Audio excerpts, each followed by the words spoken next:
You are watching The History of Durag Tidy. Durag Tidy is the first son of Quandale Dingle. Quandale Dingle told Durag Tidy when he was 5 years old to go live up to the legacy of the Dingles by joining the Midnight Stalkers. Eventually, when he turned 20, he would join the gang. When Durag Tidy turned 6, a member of the Midnight Stalkers fell in battle, and Quandale's retired father had no choice but to fill in the spot. Exactly a week's time after Quandale's father came in, Quandale told his son these words exactly. "My son, my boy, my father is going to be executed tomorrow. We have no better choice." And so, this didn't affect Durag Tidy in the slightest. He didn't care. Fast forward past when Quandale Dingle's father would die, Durag Tidy would now turn 19. He already had about 30 girls' numbers in his phone.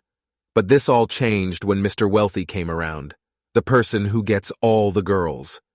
Soon enough, all the girls on his phone transferred over to Mr. Wealthy instead. This awakened a rage in him unlike anything before.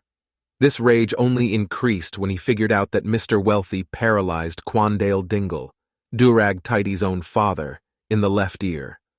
When Durag Tidy turned 20 the next day, he would fill in his father's spot in the Midnight Stalkers, now leading a few gang members in battle.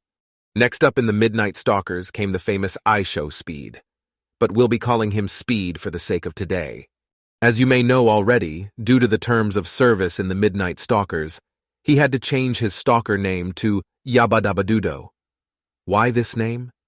Because it related to his long-lost grandfather, who gave Yabba-Dabba-Doo-Dah the very power to join gangs themselves, along with another superpower which he is yet to find out. Yabba-Dabba-Doo-Dah was friends with Durag Tidy way back in middle school. This was before Yabba-Dabba-Doo-Dah had to move away to North Carolina. They wouldn't see again until year 2050, the year that Durag Tidy turned 20, and Yabba-Dabba-Doo-Dah turned 19. This would be the pinnacle year where everyone would end up meeting together in order to form the Midnight Stalkers. Next came the infamous Akimbo Obebwe. He was an infamous, well-known criminal who got so messed up in prison that his entire face became deformed. Fast forward to when he got out of jail, he would be age 38, ready to commit even more crimes. This is when he met Durag Tidy in a convenience store, where Akimbo would sign a contract to join the Midnight Stalkers and change his name to T. Roni Bobo, the third Yabeba-Bayo. Akimbo has genuinely no backstory, and if he did, it would be boring as fuck, so we'll spare you the details. Next. And next came, hold on, what the fuck? Who the hell is this? Did we forget to talk about him in the trailer?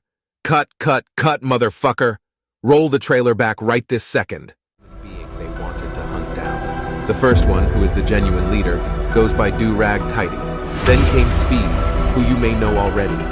But he changed his gang name to Yabba-Dabba-Doo-Dah. Then third came Akimbo Obebwe, who is an infamous criminal, who had to change his gang name to T. Roni Bobo, the third Yabeba-Bayo. Then last came the most fierce of them all, Relebobo Tawalababi Atolamo, who refuses to share his backstory. Altogether, we forgot him. Holy fucking shit. Well, I suppose now's a good time to speak about him then. Stupid bitch-ass script writers. And to think they were trustworthy, huh? This is Fuck Bitch Cunt II. He is the second coming of his father. His twin brother, Tighthole Clit I, died in a gruesome car accident way back in 2024. By the way, Fuck Bitch Cunt II is now coming up on 47 years old. He's quite the old man, not to mention how unfunny he is. His best joke was about a chicken crossing the rice fields to get to the Slavery Foundation. He joined the Midnight Stalkers the day after Durag Tidy took over. He quote-unquote wanted to join because he got bored of making white people do the work on the rice field. All right, time for the last one. This is Relebobo Tawalobabi Atolamo, the watermelon-wearing warrior. He has the powers of Zeus 5 times over. He's also a Christian.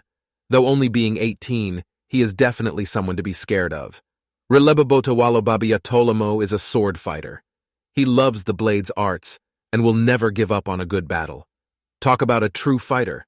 His father died in 2038, just a few years after he was born, thanks to a grenade down the throat. His mother died the day he turned 15, thanks to a blade right down the middle, putting her in 2 halves. This motivated him to learn the sword, and avenge the person who killed his mother and father. Coincidentally, it was Mr. Wealthy, who is very terrifying. But Releba Botawalababia Tolamo is fearless. He will try his hardest to defeat the formidable Wealthy. Now that you know all about those bitch-ass motherfuckers that call themselves the Midnight Stalkers, are you hyped for the movie? It'll be coming out in October on the 13th this year. Expect it to be a big project. Durag Tidy wishes you a nice night.